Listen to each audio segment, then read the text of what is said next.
स्वस्थ भारत कार्यक्रम के आज के अंक में आप सभी दर्शकों का स्वागत है। जोहार। बढ़ती उम्र के साथ कई तरह की समस्याएं देखने को मिलती हैं।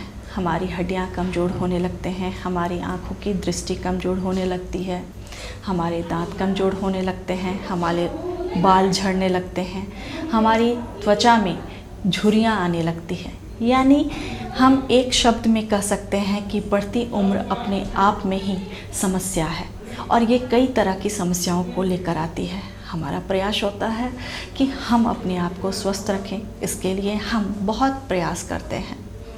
स्वस्थ एवं संतुलित आहार लेते हैं, व्यायाम करते हैं, अपने आप को हर तरह से चुस्त दुरुस्त रखने का प्रयास करते हैं, लेकिन कई बार कई तरह की समस्याएं देखने को मिल ही जाती हैं।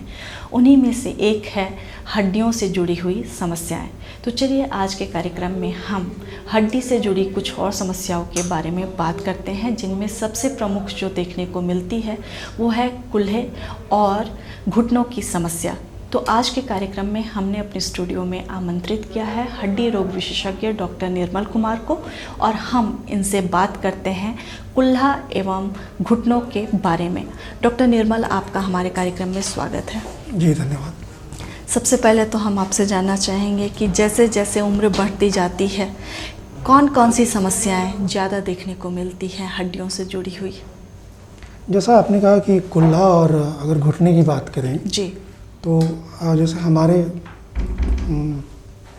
जो हमारा परिदृश्य है, जो हमारे अगर देश की बात करें या हमारे अपने समाज में, तो घुटनों में दर्द की समस्या ये काफ़ी आम है और बढ़ती उम्र के साथ ऑस्टियोआर्थराइटिस जिसे हम बोलते हैं, घुटना घिस जाना या टेढ़ापन आना, अकड़न आना, इसकी समस्या सबसे ज़्यादा आम है।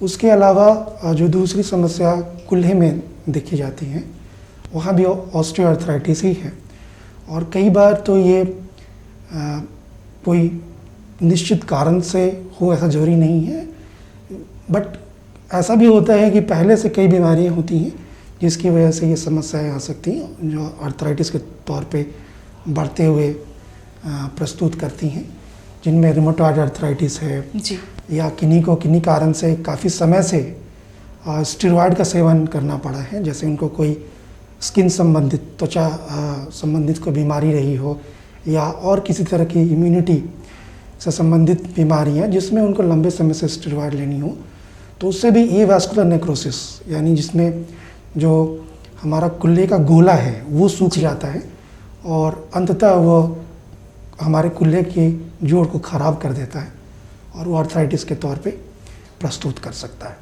तो ये दो जो है आर्थराइटिस जो अपने आप में प्राइमरी आर्थराइटिस या जैसे मैंने कहा बिना कारण के, या किसी और बीमारी जिसमें एक चोट भी एक आम समस्या है, या फिर ऐसा कोई बीमारी जो बचपन से रही हो और जो किसी कारणवश सही तरीके से इसका इलाज ना हो, जिसमें परतीस है, जैसे हम कूल्हे में ये पाया जाता है, कूल्हे के संबंध में बात कर रहा हूँ।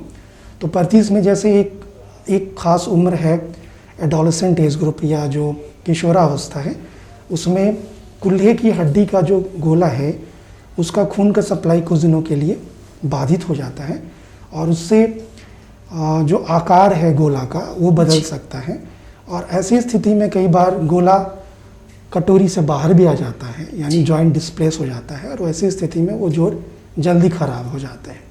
तो ये सब कुछ स्थितियां हैं जिसमें हमें ये जोड़ ख़राब तौर पे मिलते हैं और जैसा स्थिति रहती है उसी हिसाब से फिर आगे उसका इलाज करना होता है। जी, ये बढ़ती उम्र जैसे होता है उसमें सबसे ज़्यादा जो देखने को मिलती है वो जोड़ की समस्या, और उसमें ज़्यादातर देखा जाता है कि अगर कोई व्यक्ति चल रहा है तो उसे बैठने में समस्या आती है, अगर बैठ गया है तो फिर उसे उठने में समस्या आती है, और फिर कई बार तो ऐसा भी देखा जाता है कि उनके चलने का ढंग जो है वो तिरछा होने लगता है, टेढ़ा होके वो चलना शुरू कर देते हैं। ऐसा क्यों होता है? जी, जैसा मैंने बताया कि आर्थराइटिस ही मतलब आर्थराइटिस अगर सिंपल भाषा में, साधारण भाषा में हम समझें तो जोड़ में सूजन, उसे हम आर्थराइटिस कहते हैं और चूँकि हम घुटने की बात कर रहे हैं तो घुटना एक ऐसा जोड़ है जो हमारे प्रतिदिन जो क्रियाएं हैं उसमें काफ़ी उसका योगदान है और काफ़ी महत्वपूर्ण है। तो वैसी स्थिति में और ख़ास करके हमारा जो जिस तरह का सामाजिक परिवेश है जिसमें हम पालथी मारकर या जिसे हम बोलते हैं कुकरू बैठना जी, तो इन सब कारणों में हमारे लिए घुटना काफ़ी महत्वपूर्ण है। तो जैसा आपने कहा कि ये टेढ़ापन आता क्यों है जी, क्योंकि ये जो एक बार आर्थराइटिस शुरू होती है तो जो उसमें हेल्दी कार्टिलेज होते हैं जो एक तरीके से ग्रीस बनाने का या जो उसमें मूवमेंट नॉर्मल मूवमेंट बरकरार रखने में मददगार होते हैं, तो वो धीरे धीरे घिसने लगते हैं और प्रायः ये अंदर वाला भाग ज़्यादा घिसता है, जिसकी वजह से टेढ़ापन आप देखेंगे कि घुटने भी अंदर की तरफ चले जाते हैं। जी हाँ। साथ ही साथ जो आसपास की जो कैप्सूल्स होती हैं जो जॉइंट को घेर कर रखती हैं और जो आसपास की मांसपेशियां होती हैं वो भी सिकुड़ने लगती हैं। तो ये यूजुअली प्रायः जो है ये सामने की तरफ से और अंदर की तरफ से घुटने मुड़ते हैं। अब अगर कारण में जाएं कि ये तो हो गया कि जहाँ कोई कारण स्थापित नहीं हो सकता, यानी प्राइमरी ऑस्टियोआर्थराइटिस।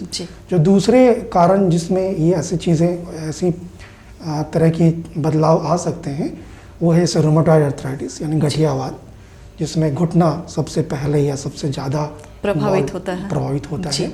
उसके अलावा गॉट है, गॉटी आर्थराइटिस, जिसमें यूरिक एसिड हमेशा बढ़ा रहता है। जी हाँ। और वो अगर नियंत्रित नहीं रहा तो लंबे समय में।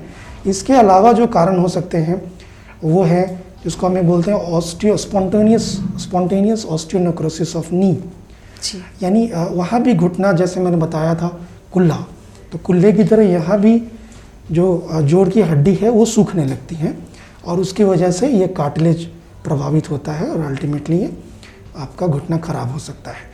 उसके अलावा अगर चोट लगने की वजह से सही तरीके से इलाज नहीं हुआ या चोट अपने आप में इतना ज़्यादा भयावह था कि उसने जोड़ को काफ़ी क्षतिग्रस्त कर दिया, तो वैसी स्थिति में भी आर्थराइटिस हो जाती है जिसे हम सेकेंडरी ऑस्टियोआर्थराइटिस कहते हैं। और इन सब कारणों से ये टेढ़ापन और आ जाता है जी विकार आ जाते हैं। तो यहाँ पर हम आपसे जानना चाहेंगे कि जैसे शुरुआती दौर में हल्का हल्का दर्द हो रहा है, वहाँ पे लालिमा आ जाती है और मीठा मीठा दर्द से शुरुआत होता है घुटनों में, उसके बाद ये धीरे धीरे ये दर्द जो है वो बढ़ता जाता है और कभी कभी स्थिति ऐसी हो जाती है कि चलना भी जो है वो मुश्किल होने लगता है। तो ऐसी परिस्थिति में इसका इलाज क्या है? जी, तो ये सबसे पहला चीज़ ये होना चाहिए कि आप एक विशेषज्ञ से मिलें ताकि बीमारी है क्या ये पता चले। और जैसा मैंने बताया कि प्रायः ये प्राइमरी ऑस्टियोआर्थराइटिस होता है जिसमें आप कोई एक कारण विशेष नहीं मालूम चलता है। तो वैसी स्थिति में तो आपके पास जिस स्थिति में भी आप पहुँचे हैं वो बीमारी और तेज़ी से ना बढ़े उसके लिए ही प्रयास होते हैं। और इसमें जो दर्द निवारक दवाइयाँ हैं या जो दूसरी लाइन ऑफ दवाई जिसको हम बोलते हैं डिजीज़ मॉडिफाइंग ऑस्टियोआर्थराइटिक ड्रग्स, यानी कि जो बीमारी की या जो कार्टिलेज घिसने की जो रफ्तार है उसको कम करते हैं, उसको बहुत हद तक वो प्रभावित कर सकते हैं या धीमा कर सकते हैं, उन दवाइयों का इस्तेमाल होता है। और उसके साथ साथ जो दिनचर्या या जो आपका लाइफस्टाइल है जी, उसमें बदलाव काफ़ी महत्वपूर्ण हो जाता है, जिसमें नियमित तौर पे एक्सरसाइज है और जो हम जिस तरीके से वो कार्य जिसमें दर्द बढ़ सकता है जैसे नीचे बैठना या पालथी मारना, लंबे समय तक खड़े रहना जी, तो इन सब में बदलाव लाकर और एक्सरसाइज और दवाइयों से जो बीमारी है उसको नियंत्रित करने की कोशिश की जाती है। और प्रायः देखा जाता है कि अगर सही तरीके से ये हो मरीज़ के तरफ से और डॉक्टर भी अच्छे से फॉलोअप कर रहे हैं तो इसके रिज़ल्ट अच्छे होते हैं और कई वर्षों तक जी, जो लास्ट में जिसे कहते हैं कि घुटना इतना घिस गया है या ख़राब हो गया है कि प्रत्यारोपण करना पड़े, उससे आदमी बच सकता है। और मैं ये भी इसमें कहना चाहूँगा कि जब भी आपको बीमारी एक बार पता चल जाए जी, जैसे मैंने बताया जो दूसरे कारण होते हैं जैसे गाउट है, यूरिक एसिड का बढ़ना या फिर रूमेटॉइड आर्थराइटिस है, आपको कई जोड़ आपके प्रभावित हुए हैं गठिया की वजह से, तो इसमें ये काफ़ी ज़रूरी है कि आप दवा नियमित तौर पे लें, क्योंकि अगर नियमित तौर पे आप दवा नहीं लेंगे तो अगर आप दवाइयों का सेवन बीच बीच में छोड़ते रहेंगे तो ऐसी स्थिति में, या फिर जो आपको बाकी चीज़ें बताई हैं जिसमें वज़न कम करना, वज़न नियंत्रित करना भी एक बहुत महत्वपूर्ण चीज़ है। अगर ये सब चीज़ें आप नहीं करते हैं तो फिर निश्चित तौर पे आपका जोड़ जल्द ही बदलना पड़ेगा, और वो तो फाइनल उपाय है ही, लेकिन कोशिश यही होनी चाहिए कि उस परिस्थिति तक ना पहुँचे। और इसके लिए बहुत ज़रूरी है कि दवाइयों का सेवन और साथ साथ खान पान और व्यायाम, ये तीनों चीज़ों का समन्वय लेकर चलना चाहिए। जी जी, जैसा कि आपने बताया कि शुरुआती दौर में जो भी लक्षण नज़र आते हैं उसके आधार पर डॉक्टर जो है वो इलाज करते हैं, दवाएं देते हैं और तरह तरह के जो कसरत हैं वो बतलाया जाता है। इसके बावजूद भी अगर वो दर्द नियंत्रित नहीं हो रहा है या उठने बैठने में, चलने में समस्याएं आ रही हैं तो हो सकता है कि घुटने का प्रत्यारोपण करना पड़े। तो यहाँ पर जब भी ज़्यादातर जो मरीज है वो घुटने प्रत्यारोपण कराने की डर की वजह से चिकित्सक तक नहीं जाते हैं। अरे चिकित्सक जो है वो तो सीधे कहेगा घुटना बदल दो, और इसकी वजह से वो क्या है, वो धीरे धीरे दर्द को बढ़ाते जाते हैं, जिससे समस्याएं जो हैं वो आपके घुटने से बढ़कर कहीं और भी फैल जाता है। ज़्यादा पेन किलर खाते रहते हैं, लेकिन ये प्रत्यारोपण की वजह से चिकित्सक से नहीं संपर्क करते हैं। तो आपको क्या लगता है कि प्रत्यारोपण कराना ज़्यादा दिक्कत की बात है या प्रत्यारोपण को लोग गलत तरह से समझते हैं? जी, बहुत ही महत्वपूर्ण सवाल किया आपने, और मैं समझता हूँ कि स्पष्ट तौर पे इस पे किसी भी तरह की कोई भ्रांति या गलत धारणाएं ना बने, गलत धारणा की कोई गुंजाइश होनी नहीं चाहिए। और मैं इससे पहले कि प्रत्यारोपण के बारे में कुछ कहूँ, मैं कहना चाहूँगा कि वो एक लास्ट उपाय है जी, और काफ़ी कारगर है। लेकिन उसके पहले ये नहीं है कि हर मरीज़ को प्रत्यारोपण ही करवाना पड़े, और उसके अलावा भी कई और विकल्प हैं जी, जो मरीज़ को समझना चाहिए, जो उसमें कुछ ड्यूरेशन के लिए, कुछ समय के लिए ही कारगर हो सकते हैं। और वो कुछ केसेस में जहाँ ऑपरेशन या जो प्रत्यारोपण है वो ज़्यादा मेडिकल लिहाज से अगर वो रिस्की है तो वो भी विकल्प होते हैं। तो विकल्पों का सही चयन अपने विशेषज्ञ के साथ मिलकर अपने अच्छे डिस्कशन, एक वार्तालाप के बाद ही करें। और उसमें एक और मैं कहना चाहूँगा कि अब जॉइंट प्रिजर्वेशन की तरफ काफ़ी झुकाव है जी, ये एक महत्वपूर्ण और अच्छी बात है आज के डेट में।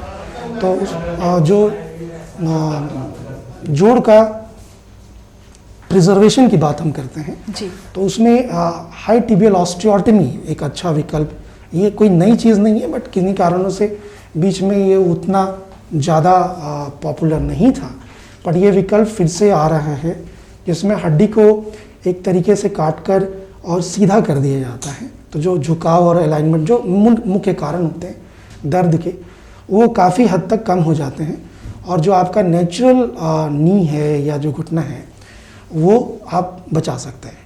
इसमें बशर्ते इसमें कुछ क्राइटेरिया है, हर मरीज इसमें फिट नहीं आते हैं, बट अच्छे खासे मरीज की संख्या है जो इसमें आ सकते हैं। तो ये विकल्प भी इंसान को अपने डॉक्टर से पूछना चाहिए। और मैं समझता हूँ आज के डेट में हर हड्डी रोग विशेषज्ञ सोच समझकर ही प्रत्यारोपण का सलाह देते हैं। जहाँ तक प्रत्यारोपण का सवाल है तो ये समझना है कि देखिए अपने जोड़ को हम इस तरीके से समझें कि 3 भाग में ये है, एक तो मीडियल कंपार्टमेंट, दूसरा लैटरल कंपार्टमेंट जी, यानी अंदर का भाग, बाहर का भाग, और जो चक्री के पीछे का भाग होता है पैटेलोफीमोरल जिसको बोलते हैं। ये 3 कंपार्टमेंट या ये 3 घेरे हैं जिसमें अपने घुटने को समझना है। और आपका जरूरी नहीं कि ये तीनों एक साथ प्रभावित हों। अगर ये तीनों एक साथ प्रभावित हैं तो निश्चित तौर पे जो जोड़ है उसको पूरा ही बदलना होगा। लेकिन अगर इनमें से सिर्फ एक कंपार्टमेंट ही इन्वॉल्व है जी, उसी की सिर्फ समस्या है, तो उसमें यूनिकॉन्डाइलर आर्थोप्लास्टी यानी कि सिर्फ आधा ही हिस्सा ही बदला जाता है। और ये काफ़ी बोन प्रिजर्विंग प्रोसीजर है, जिसमें आपकी बोन कम से कम उसको हम जो क्षतिग्रस्त है उसको निकालते हैं।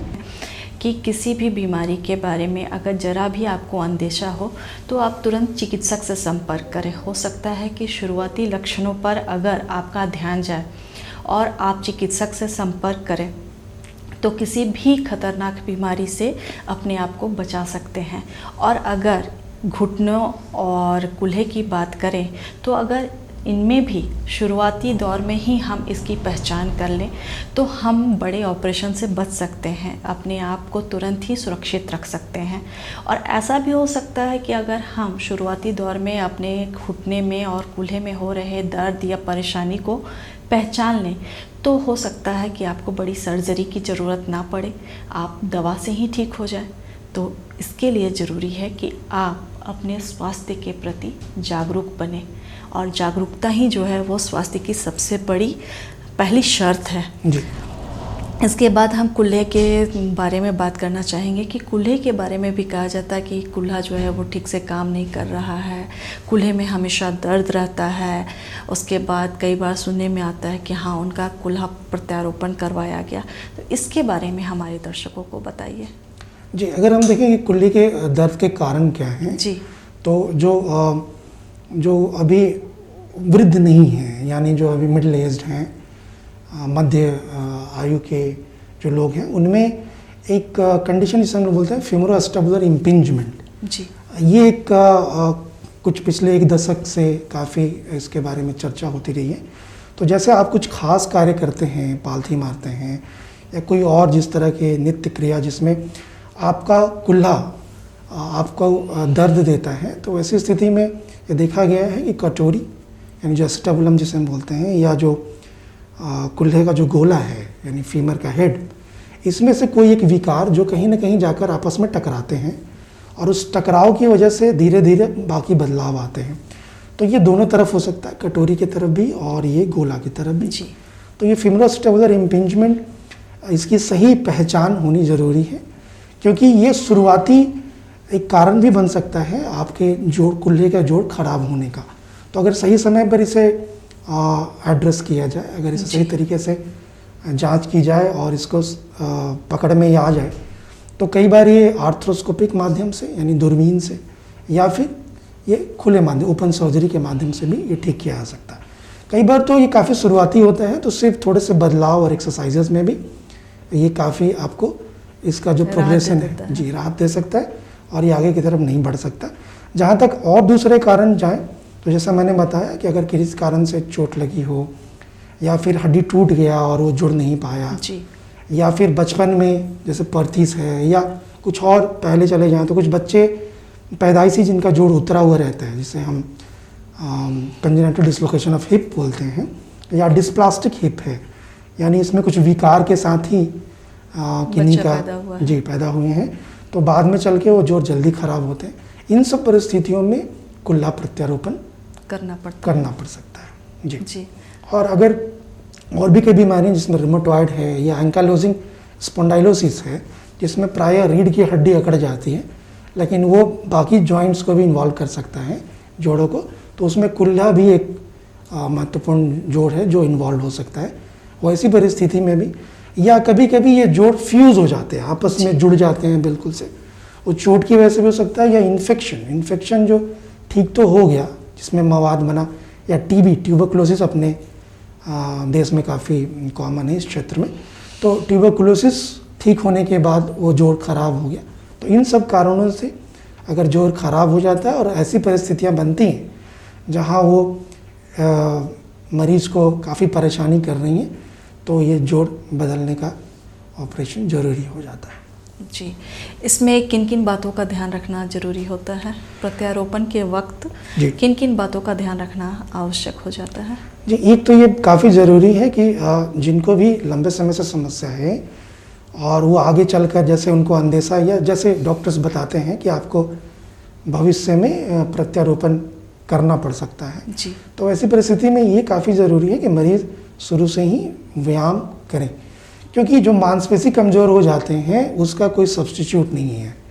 तो अगर आप मांसपेशियों की मजबूती या जो स्ट्रेंथ कायम रखेंगे तो आपके रिजल्ट्स अच्छे होंगे। एक बात तो ये है जी। दूसरा ये समझना है कि जो कूल्हा प्रत्यारोपण होता है उसके बाद आपकी लाइफस्टाइल हमेशा के लिए चेंज हो जाने वाला है।